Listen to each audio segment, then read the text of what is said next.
তার কেটে নেয় রংপুর মেডিকেল কলেজ হাসপাতালের কিডনি ডায়ালাইসিস ওয়ার্ডের সবগুলো এসি বন্ধ। তীব্র গরমে চরম দুর্ভোগ সইছেন রোগীরা। বিকল হওয়ার পথে ১৬ বছরের পুরনো ২৬টি ডায়ালাইসিস মেশিন ও হাসপাতালের পানি বিশুদ্ধকরণ প্ল্যান্ট। রংপুর থেকে মনিরুজ্জামানের তোলা ছবি ও শাহরিয়ার মিমের তথ্যে ডেস্ক রিপোর্ট।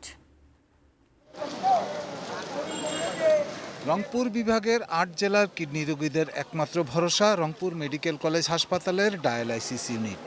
এখানে ২০,০০০ টাকায় ৬ মাস সপ্তাহে ৩ দিন করে ডায়ালাইসিস করার সুযোগ পান রোগীরা। অথচ এই জীবন রক্ষাকারী ওয়ার্ডটি পড়েছে চরম অব্যবস্থাপনায়। ২ সপ্তাহ ধরে ইউনিটের ১২টি এসির সবগুলোই বিকল। কয়েকটি স্ট্যান্ড ফ্যান দিয়ে পরিস্থিতি সামাল দেওয়ার চেষ্টা চলছে। তীব্র গরমের মাঝে রোগীদের নিয়ে অসহায় অবস্থায় স্বজনরা। বসুন্ধরা টিস্যু, অশুদ্ধতার বিরুদ্ধে এক বিন্দুও ছাড় নয়। সবগুলো এসি নষ্ট হয় গরমে, ঠিক আছে না, ফ্যানও ভালো না, ফ্যান নষ্ট হয়ে যায়। এখানে কোনো জানালা নাই দেখতে পাচ্ছেন। তো যেহেতু ব্লাড ডায়ালিসিস হয় সেক্ষেত্রে পেশেন্টদের হাই প্রেশার হতো, মানে প্রেশারটা বেশি থাকে। ডায়ালাইসিস ইউনিটের নোটিশ বোর্ডের দিকে তাকালেই বোঝা যায় ওয়ার্ডের প্রকৃত অবস্থা।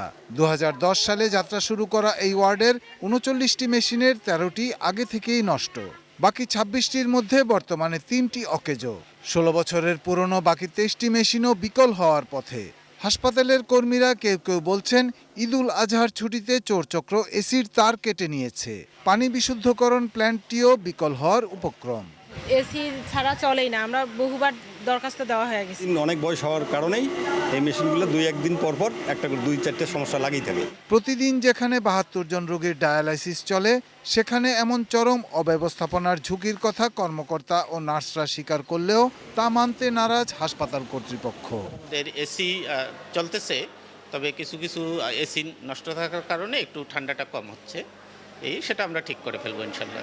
কর্তৃপক্ষের উদাসীনতায় যে কোনো সময় ডায়ালাইসিস সেবা বন্ধ হয়ে যাওয়ার আশঙ্কা করছেন রোগী ও তাদের স্বজনরা। Shahidul Rana, desk report, ATN news.